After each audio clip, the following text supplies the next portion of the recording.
Шостаковича бусел над хатыню. Покружился над хатыню бусел, сонечно, погодливой весною.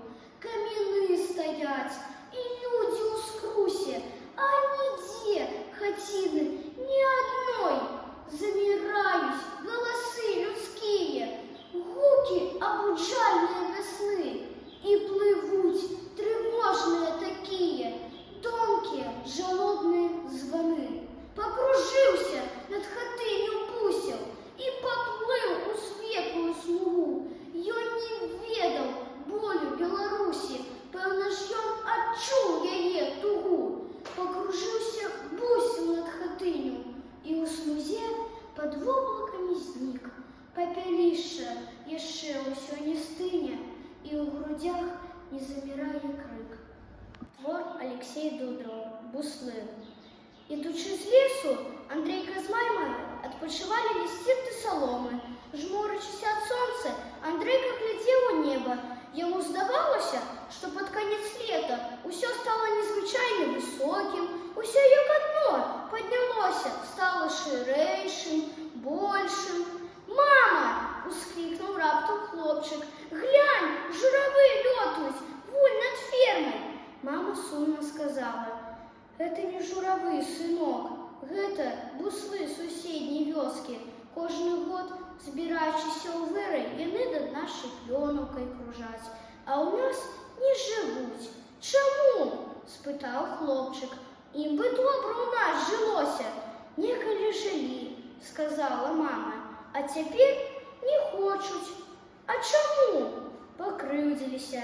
Яшчэ тады, як я была, як ты цяпер. У першы месяц вайны прыкацілі ў нашу вёску фашысты. Памятаю, як нашу каровку забіралі, за курамі па двары ганяліся. Пазней гэтыя вылюдкі спалілі ўсё, і хаты, і сады, і дрэвы. А ў нас у двары рос вялізны, разгалісты дуб. На ім толькі вёска стаяла, буслы жытло рабілі. Дык вось, вайна ідзе, а ў буслоў свой клопат – дзяцей гадаваць, каб іхнія крылы дужымі сталі, каб не заміналі ж нікому. А адзін фашыст прыцэліўся па буслу з аўтамата і часануў, і забіў. Ляжыць бедны птах, уся дзюба ў пыле. А бусліха могла б уцячы, але куда ж было ёй сваіх дзетак кінуць?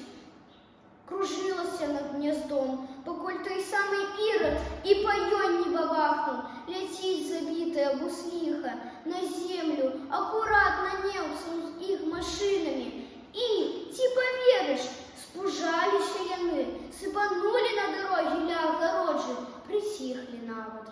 Мы малыя збегліся, поплакали и поховали буслов. А дед твой злазил на древо и достал с гнезда осерцелых буслянят. Мы их до осени жабами кормили, а осенью яны полетели от нас. Певно рассказали усім буслам, что тут отбылося, и с того часу не селится в нашей вёсцы. Мама вздохнула и поднялась с соломы. «Ну, пойдем, сынок». И шли молчки. Андрейка глядел в небо и думал, няўцям ему было. Ну як люди могли прибить такую пригожую птушку? А буслы кружилися, кружилися. І раптом, усхвалявана, з радісною надією, хлопчик спитав: «Мама, а мо, коли осінь пройде, і сніг, і коли я подрасту, і у садик не буду ходить, мо, яны прилетять до нас? Я их так само жабами кормить буду. Я жаб не боюся. Мо и прилетять.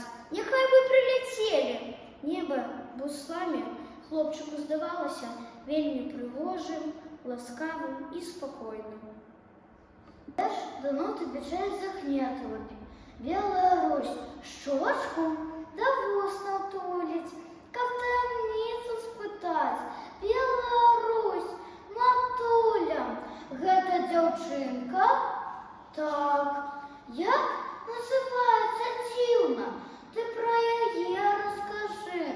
Белая Русь, радзіма, перад тобой ляжыць. Крыкне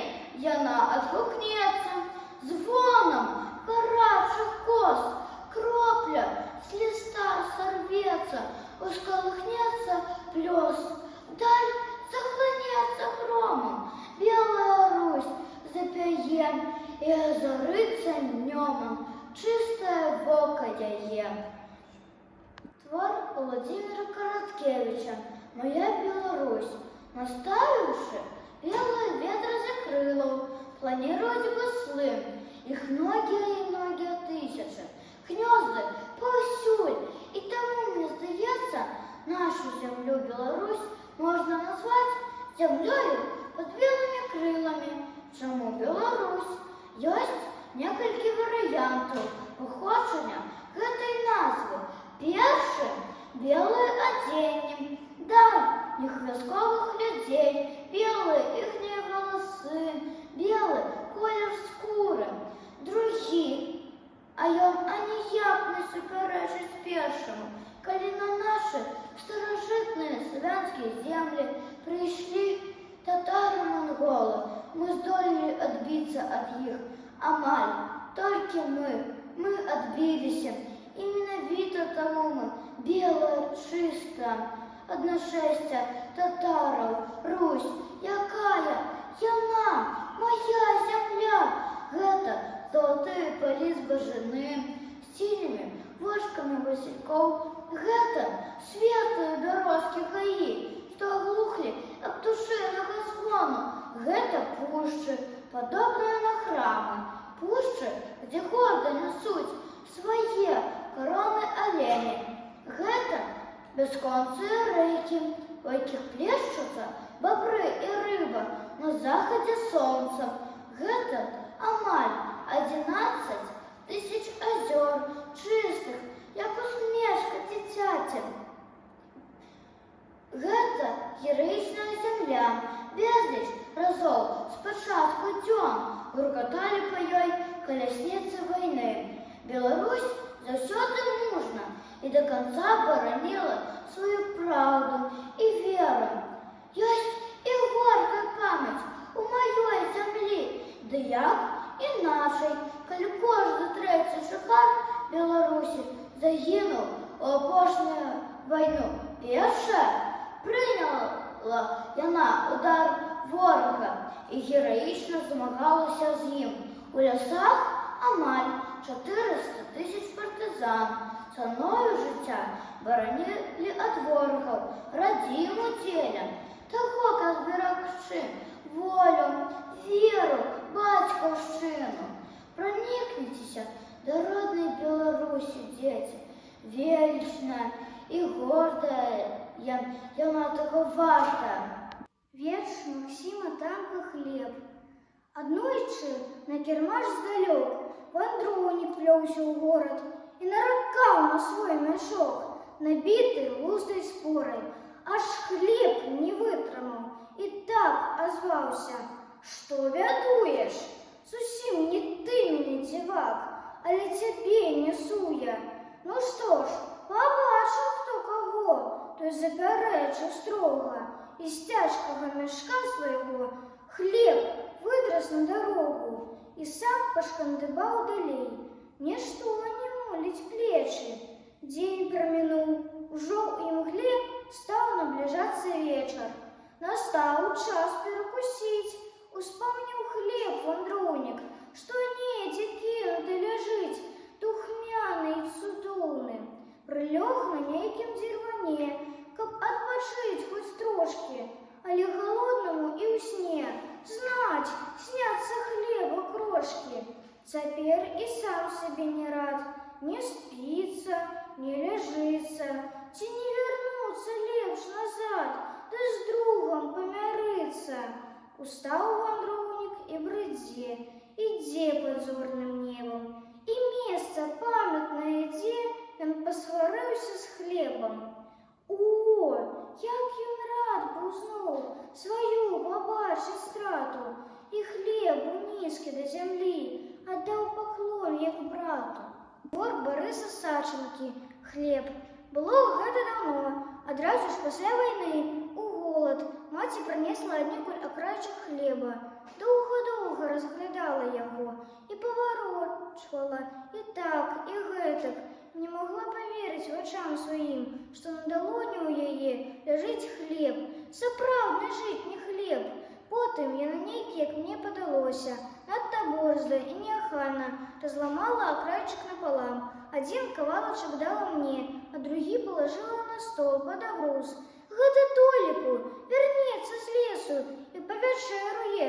Сама ж, узяўшы на капаніцу, пайшла на агарод акопваць бульбу. Я вельмі хацеў есці, таму той кавалачак, што давала мне маці, з'еў, праглытнуў мігам.